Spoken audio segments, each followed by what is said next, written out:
But APC has not shown it's a party that has the credibility to do the right thing. It has always shown itself to behave in an anyhowness kind of manner. Of course, we know those things are going to come, but we are confident about the fact that Nigerians are tired, and this is not just about, this party, but Nigerians are taking it. And as we go into 2027, let me tell you, Seun, it's a war we are going into. Nigeria, yes, it's a war. And let me land.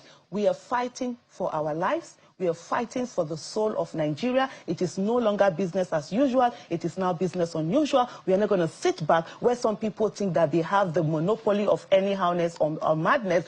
Every one of us, there's best in the psychiatric hospital for every one of us. We want to show that madness. All of us will sit down and do it. And so as we go on, it's not the one that people are going to fold their hands. And I say something. The other day I was saying something. A lot of times people talk about revolution is the only way to go and all of that. See, there's no better day to do a revolution than on election day, where none of us even have anywhere to go. So we will come out, we will stand there, we will all vote, ensure that the votes are entered the way they are, escort them to whatever, because we don't even trust the electronic transmission now with the caveat that has been put in there.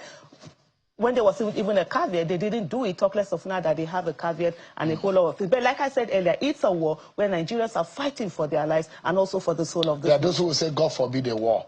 We're already in a war. How many soldiers have they killed in the last 2 weeks? In short, they are killing more people in Nigeria Not today. because of any elections, we have any war. No, but we are already at war. We are fighting for our soul. We are fighting for our lives. People are being killed. Shay, you and I are sitting down here. A youth corps or someone who recently finished his youth corps was kidnapped by terrorists. They shot him. They were jumping on him. You and I are here sitting down freely. And what they had to do fundraising for the family. They raised 10 million naira that they didn't have. They took it to the terrorists, and then they have stopped even taking the cost of the parents, and there's even fears that the guy has been killed. We are at war.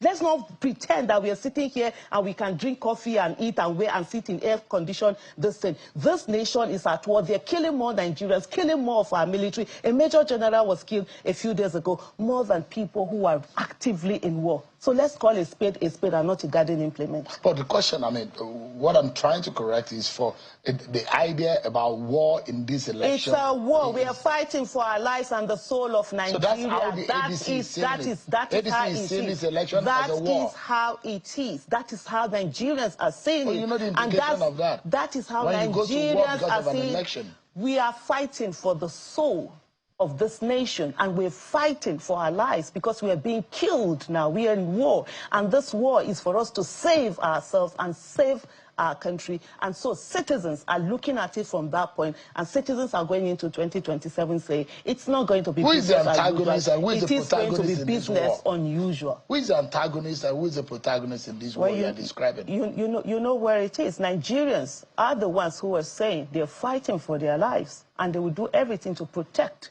their lives and the soul of this nation. You know why? Because this nation does not belong to a few people. No Nigerian is more Nigerian than any Nigerian. We all are citizens, and we should have a nation where we would travel, not the ones that will have videos sent to us of our loved ones where terrorists are jumping after torturing them, beating them up, and jumping on top of their bodies. Everybody's lives must be secured, and as long as one person is not safe, none of us is safe.